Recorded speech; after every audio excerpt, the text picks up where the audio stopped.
እየተማከሩ ነው የሚሰሩት። በነገራችሁ ላይ ሁሉም ሰው አንድ ላይ ሲያብርባችሁ ከባድ ነው። እዚህም አዲስ አበባ ያለ ወንድሙ አለ እና ምንድነው ምክንያት ያቀረበው እንግዲህ ልጆች አሏት፣ 3 ልጆች። እሷ 18 ዓመት ሙሉ እሷ እዛ 17 ዓመት ሙሉ ስትቀመጥ አያቴ ነች እናቴ ነች ኦልሬዲ ልጆቿን ያስቀመጠችው እና ተንጣጣን ያሏት ሂሳብ ችሏል አይነት ነገር ነው እያወሩ ያሉት። እና ያው እናት ደግሞ እሷ ደግሞ ልጆቿን ጥላ ነው መሄድ ያለባት፣ ያው ስደት ላይ ሁሉም ልጆቹን ጥሎ ስለሚሄድ ሂሳብን የሰሩት ማለት ነው። አሁን ሰው ምንድነው አንድ እህት አለች እንግዲህ ጀርመን ሀገር ሄደች። መሬቱ ያንቺ ነው ግን ቤቱን ያሰራችው ጀርመን ያለችው እህት ነች ብሎ የሚል ምክንያት ነው እናትየው አሁን እያወሩ ያሉት። እህትየዋ ከዚህ ወደ ውጭ ሳትወጣ ነው ኦልሬዲ ቤቱ ተገንብቶ ያለቀውና 2007 ላይ የተጀመረ ቤት ነው። ባላት ነገር ትንሽ እየላከች እድሜ ልኳን እንትን ስትል ላይ ነበረውና አሁን በዚህ አጋጣሚ እዚህ ላይ በጣም ያማማት ነገር አለባት። ወጥቶባል፣ ሆስፒታል መሄድ አለባት ኖርማሊ እሷ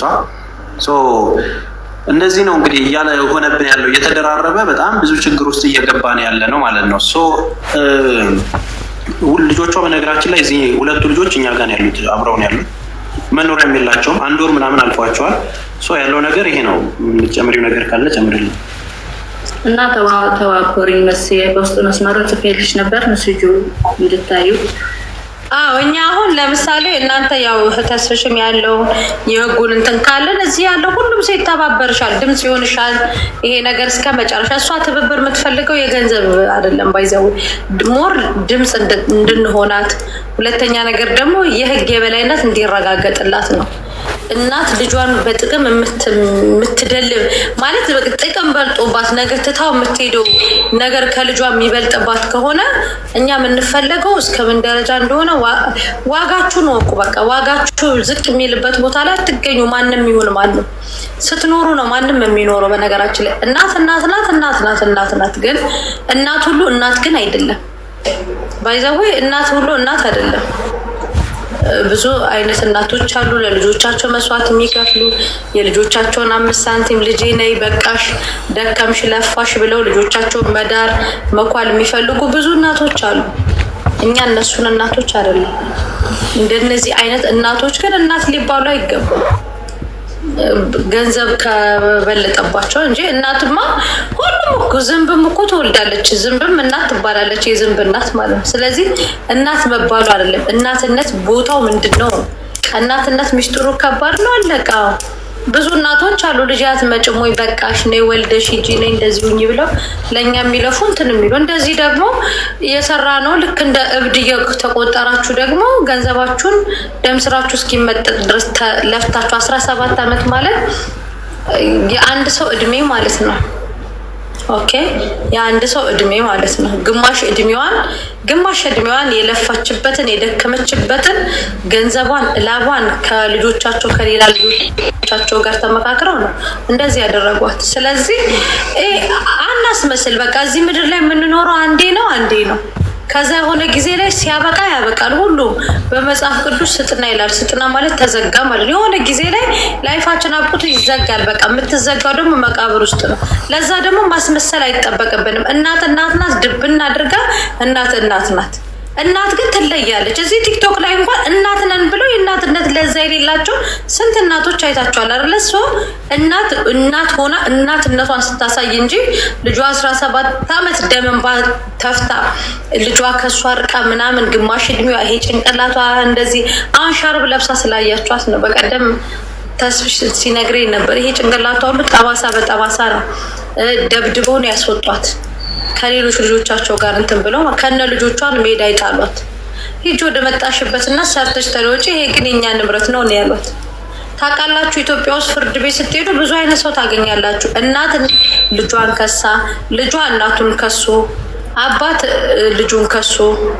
ገባችሁ? ስለዚህ እቺ ልጅ ደግሞ የገንዘብ እርዳታ ብቻ አይደለም የሚደረግላት። እቺ ልጅ ድምጽ ልንሆናት ይገባል። ቤቷ ሊሰጣት ይገባል። የ18 ዓመት ድካሟ ሊሰጣት ይገባል። በቃ እኔ በጣም በቃ የሆነ የእናትነት ለዛ ያስጠላኝ ስላችሁ ሌሎች እናቶችን አይደለም፣ እንደዚህ አይነት እናቶች።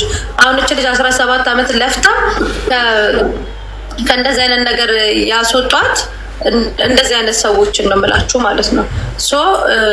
ስለዚህ ይሄንን ነገር ሁላችንም ተነጋግረን እንትን ብለን እንትን ማለት አለብን። ተግባባን? ያ እንግዲህ ያው እንደ ጀጎል እኛም እንችለውን ያደርግን ነው። አንድ ወር ሆናችኋል እዚህ ከመጡ። የህግ ከለላም ቤተሰብንም በመጀመሪያ ደረጃ ለማስታረቅ ለማስማማት ነው የምንሄደው። ነገር ግን አንዳንድ ቤተሰብ ደግሞ በጣም ከባድ ባህሪ ያለው አለ። ወደ ሚዲያም እንድንወጣ የተፈለገበት መጣያ ስለሌላቸው ነው፣ መውጫ ስለሌላቸው ነው። እውነት ለመናገር እኛ ጋር እስከ 10 ቀን ብቻ ነው ማረፍ የሚፈቀደው። ግን ከቀን በላይ የሆነ ነገር ሲመጣ ደግሞ እንደዚህ ይሆናል። የሆነ መስመር ካልያዘ የት አውጥተሽ ትጥያቸዋለሽ? አሁን ከዚህ ሂዱ ብንላቸው ከጀጎል ማረፊያ የላቸውም። እውነታው ይሄ ነው። የተሰጣቸው ለወንድሟ ከተሰራው ቤት አንድ ክፍል ነው የተሰጣቸው። ሙሉ ልጆቿን እና ቤተሰቧን ይዛ እንግዲህ ወንድሟ ቤት ውስጥ የራሷ ቤት የገነባችው እያለ ወንድሟ ቤት ውስጥ እንትን ትላለች። አንድ ክፍል ተሰጥቷት ነው ልትኖር የተፈቀደላት ማለት ነው። አሁን ወደ ሚዲያውም የማውጣት ስራ ነው እንትን የምንለው። ሚዲያዎች ላይ እናወጣቸዋለን በራሳችን ሚዲያዎች።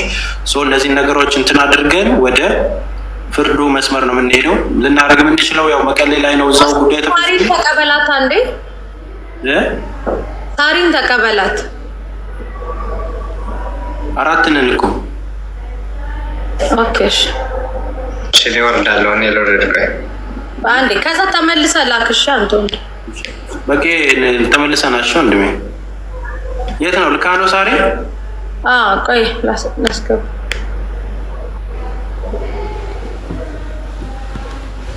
አስገቢያታ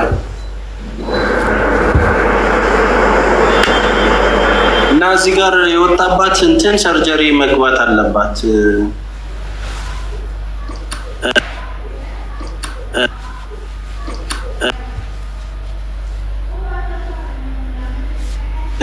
ጠብቁ። ያው በብዙ መንገድ ችግሮች ይፈጠራሉ። እነዚህን ነገሮች ደግሞ ማሸነፍ የምትችሉት ራሳችሁ ለራሳችሁ ስትቆሙ ብቻ ነው። አሁን ላይ ብዙ ነገር የተበላሸ ነገር አለ። በቤተሰብ፣ በባል፣ በእህት፣ በወንድም ብዙ የምንሰማቸው ነገሮች አሉ። ጥሩ ቤተሰብ ሊኖር ይችላል፣ ግን ራሳችሁን ደግሞ በራሳችሁ ሴፍ የምታደርጉበትን አንዳንድ ጊዜ አመታቶች ማለት እንግዲህ 17 ዓመት ኢስ ሂውጅ በጣም ብዙ ነው። እነዚህን ነገሮች እንትን ልትሉ ይገባል፣ ልታስተካክሉት ይገባል። እና ስንነግራችሁ እንደ ታሪክ እንዴት እንደዚህ ይሆናል የሚደንቃችሁ ሰዎች ከዚህ የባሰም ብዙ ችግሮች እየመጡ ያሉ አሉ። በዚህ አጋጣሚ አንድ እህታችን ቤሩት ላይ ኖርማሊ ቤሩት ላይ ህይወቷ አልፎ 6 ወር ሆኗታል። ኦኬ አረፍ በይስ ከመጡ እንትን እልሻለሁ። እሺ ቤሩት ላይ ኦልሬዲ 6 ወር አልፏታል። ህይወቷ ካለፈ ማለት ነው። ፍሪጅ ውስጥ ነው ያለችው። አረፕሌስተው ከሄደች 26 ዓመቷ ነው። ዛሬ እህቷን መታዚኛ ቢሮ አግኝቻት ነበር። ትላንትና ላይቭ ላይ ገብታ እህቷ ስትነግረን ነበር። እና 26 ዓመቷ ነው ከሄደች። በ26 ዓመቷ ውስጥ የምትገናኘው ከአንድ ወንድሟ ጋር ብቻ ነበር። አሁን በምን እንደሞተች አይታወቅም። የቤሩት ኤምባሲ ላይ ፎቶዋ ተለጥፎ ፈልጓት ተብሎ በ6 ወሯ ነው ሰው ቤተሰብ እንዳላት የተገኘው ማለት ነው። አሁን አስክሬኑን ለማምጣት በእህቷ የተሰበሰበ ብር ነበር። እህቷ ገብታ እያለቀሰች ትላንትና አይታችኋል፣ እህቴን ስትል ማለት ነው።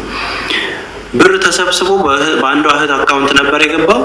ዛሬ ኦልሬዲ 211 ሺህ ብር ብቻ ነው ከ300 ሺህ ብር አለ የተባለው። ኦልሬዲ ያንን ነገር እንትን ተብሏል። የሚያስፈልጋት ግን 2500 የአሜሪካን ዶላር ነው። ስቲል አስክሬኑን ለማምጣት እንኳን ብር ገና ወደ 200 ሺህ ብር እንፈልጋለን ማለት ነው። ቤሩት ላይ ህገወጥ ከሆናችሁ 2500 ዶላር ነው የሚከፈለው ለአስክሬን። እናታቸው ደግሞ በጣም የሚያሳዝኑ ናቸው። አይናቸው ሁሉ እየጠፋ ነው ከማልቀስ ብዛት። ልጄን ትመጣለች ምን አለብኝ ነው ባወረደልኝ እያሉ የሚያለቅሱ እናት ናቸው። እንደውም ቆይ ገስት ላይ ላስገባላችሁና እንትን በሏት አንድ ጊዜ አክሴፕት አድርጊው።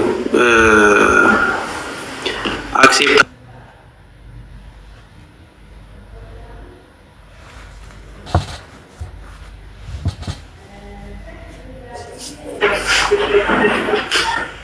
አንተን ግን ሌባ ነው የሚሉት እውነት ነው ወይ?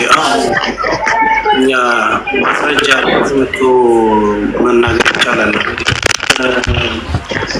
ሌባ በነገራችን ላይ ፋራ ሌባ ካልሆነ ሚዲያ ላይ አይቀርም። እሺ አንድን ሰው ሌባ ለማለት እንደዚህ የሚገኝበት አድራሻ ያለበት ቦታ ሁልጊዜ ላይቭ ላይ የሚመጣ ሌባ ከሆነ ፋራ ሌባ ነው። እና ቆይ አንድ ጊዜ እንትኑን ላስተካክለውና እንትን እንላለን። ኤኒዌይ ሴቲንግ። እሺ እህታችን እንዴት ነሽ? ወይ ደህና ዋልክ? ሰላም ዋልክልኝ? እንዴት ነህ? አለን። አይ ቲንክ እንትን ብታደርጊ ጥሩ ነው። ኤርፎኑን ብታወልቂው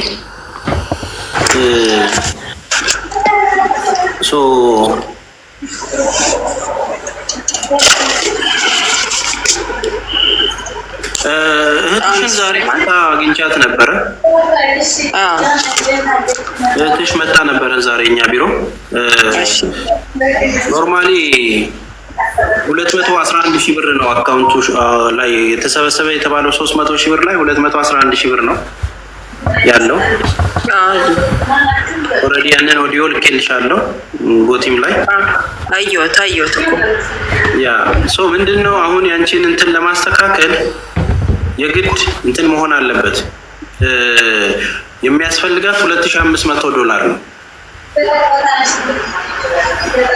ያለውን ነገር እንትን ለማድረግ ለማስተካከል እና እንትን ለማለት ኖርማሊ እንትን መሆን አለብሽ። አሁን ማሰባሰብ አለብን። ወደ 200 ሺህ ብር ያስፈልጋል። አይ ቲንክ አካውንቱ ላይ ወጪ የሆነ ብር ምናምኖች አሉ። ተሳስታ ኦልሬዲ ያለውን ሂሳብ ተሰርቶ የጎደለውን እናሟላለን ወር ደግሞ የወጣውን ሂሳብ እንሰራለን ብላ ማስረጃ ልታመጣ ነው ከባንክ እህትሽ። በጥሩ ሁኔታ ነው ያወራ ነው። ዞሮ ዞሮ ግን እናትሽ በጣም እያለቀሱ ህመም ላይ ናቸው። ወደ ሽንት ቤትም መሄድ መወዳዳትም አይችሉም። በጣም ደክመዋል። ልጄ ካሁን ትመጣለች እያሉ ነው እየጠበቁ ያሉት። ስለዚህ የምናደርገው ነገር ይህንን 200 ሺህ ብር መሙላት መቻል አለብን። አትሊስት 400 ሺህ ብር ነው የሚያስፈልገው $2500 እንዲሆን ማለት ነው። እኛ ጋር ያለው 211 ሺህ ብር ነው። ተጨማሪ ወደ 190 ሺህ ብር ያስፈልጋል። ከዛ ባሻገር አስክሬኑ ከመጣ በኋላ ለቀብር ማስቆፈሪያ ይኖራል። ሀዘን ላይ ደግሞ ለሰደቃ የሚደረግ ነገር አለ። እንደ እስልምና 7 ቀን ነው የሚቆየው። ቤተሰብ ላይ ደግሞ ያ ነገር እንትን ነው የሚሉት ያስፈልጋቸዋል። ምንድን ነው 26 ዓመት ነው እህትሽ የሄደችው። አንድ ሰው ነው ከቤት ውስጥ ስታገኝ የነበረው። 23 ዓመት ነው። 23 ዓመት ነው። ግን እዛ እኮ ወርቅ አላት፣ ብር አላት። እንግዲህ እኛ አናውቅም። ግን ያሉ አሁን ትልቁ ጥያቄ ምን መሰለሽ? ትልቁ ጥያቄ የሆነው እቺ ልጅ 23 ዓመት ስትኖር እየሰራች ነው። ለቤተሰብም ለሆነ ነገርም ወይም የራሷ ነገር የከፈተችው ትዳርም ልጅም የለም ምንም ነገር። 23 ዓመት ስትኖር ምንድን ነው እያደረገች የነበረው? እንዴት አካውንቷ ላይ አሟሟቷ እንኳን አልተጣራም። ይሄ ነገር በህግ መያዝና ኤምባሲው ቼክ ማድረግ አለበት። ብሎ የሚታለፍ ነገር አይደለም። 23 ዓመት ምን ስታደርግ ነው የነበረችው? 5 ሳንቲም እጇ አይደለም። በአጋጣሚም እኮ ይኸው አንድ እህታችን ራሷን አሟት እንኳን 4600 ሪያል ይዛ ነው መሲጋ የያዘችላት ባደራ። 23 ዓመት ተሰርቶ ምንም የለም።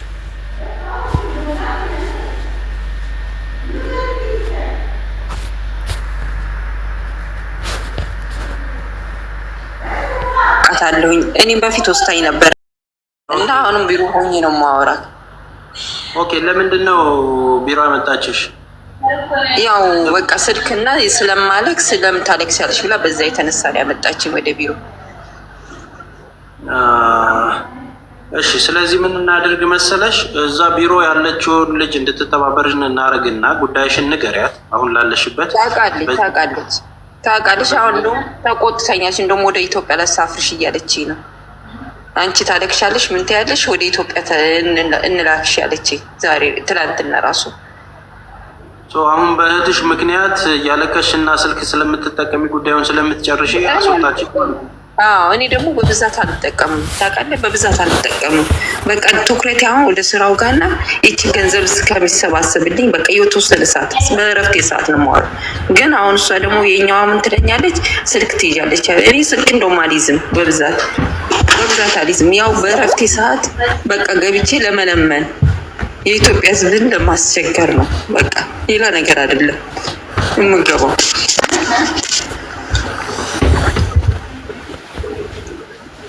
የት ነሽ አሁን? ዱባይ ነሽ አይደል? አይ ባህሬን ነኝ ያለሁት። ኦ ባህሬን ነሽ? ኦኬ። አሁን እዛ ያለሽበት ቦታ ስራ ነው እየፈለግሽ ያለሽው አንቺ? አዎ ስራ እየፈለግኩ ነው። ቢሮ ነኝ ያለሁት። ኢትዮጵያ ነች እንትኗ። እሷ ፈልጋ ነው የምታገኝልሽ? አዎ ስራ እስክታገኝ ድረስ ባሉት ቀናቶች አትሊስት ስራ ያሳጣሽንን ቃል እንቅልፍ የነሳሽ የእህትሽ ጉዳይ ነው እና እሱን እናሟላለሽ። ኖርማሊ የእህትሽን አካውንት ተጠቅሞ መሰብሰብ ከተቻለ መሰብሰብ ቢሆን፣ ምክንያቱም የኔ አንደኛው አካውንት ለእርዳታ ብዬ ያዘጋጀሁት አካውንት የኬና ብር ስላለበት እነሷ ደግሞ የምትመጣው ማክሰኞ ነው። ገና ማክሰኞ ስለምትመጣና ትራንስፈር ስለማረግላት ላይፍ ላይ መሰብሰብ አልችልም። አሁን ባለው አማራጭ ምንድነው?